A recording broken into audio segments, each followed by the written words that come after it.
Hi there, New York. Yeah, lots of people. I just came out of the train. On the walk to the train, I ran into an artist who lives in the neighborhood I live in, who has lived there for 30-something years, and I've just lived there for a year.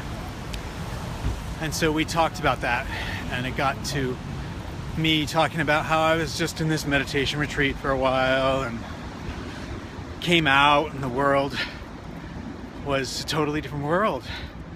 And blah blah blah blah. But you know, this Trump and this the blah blah blah, and I was trying to be like, everybody's freaking out. You don't need to freak out. There's no reason to freak out. You don't need to freak out.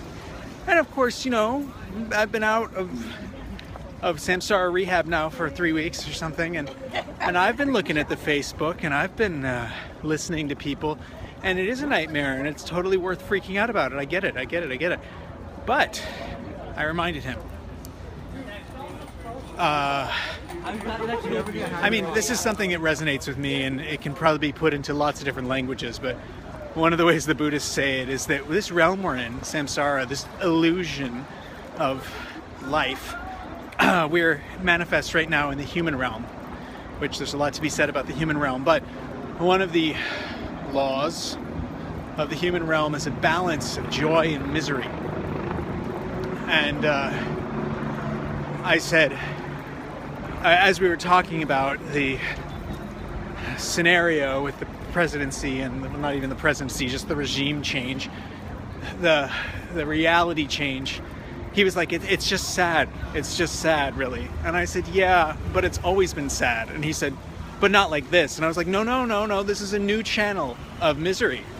But that means it's going to open the doors to new channels of joy. And I said, do you remember how shitty, how fucked up it was last year?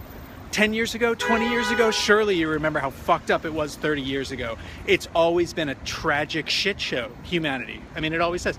I was a child, and I was growing up, and I was like, what? As soon as I started studying history, I was like, this is what we're going for? I'm gonna have to live through like another, like it's been going on for thousands of years, the exploitation and abuse and slavery and disease and just general loss, stupid greed, whatever, garbage. Look at the history of humanity. It's a nightmare, right?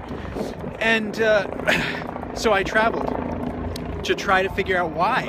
Why do people persist when it's so clearly laid out that it's a fucking nightmare?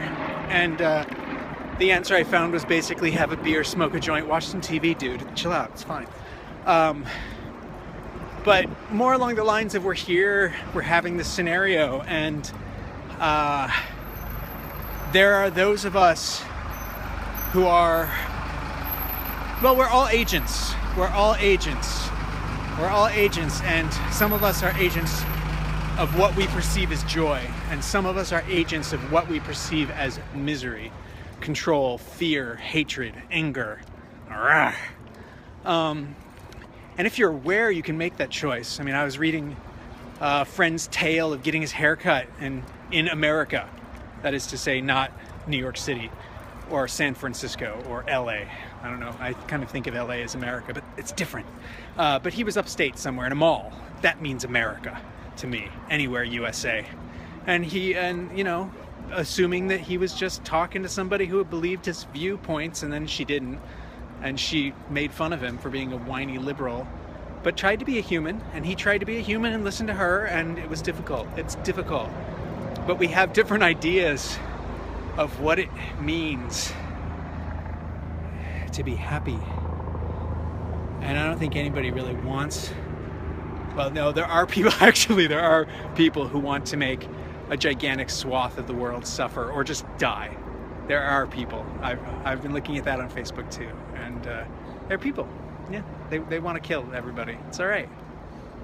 Lots of people want to kill everybody. But anyway, so there are agents of people that believe that will make them happy if they kill everybody, and then the world will be better without the bad people in it. And there are people who just think that like putting glitter on and drag and being fucking fabulous and crazy will bring joy. And there are lots of different colors between that, and I'm just reminding us that there is a huge new canal that has been laid of misery and suffering. And it's new. It's brand new for us, our experience right now in this moment.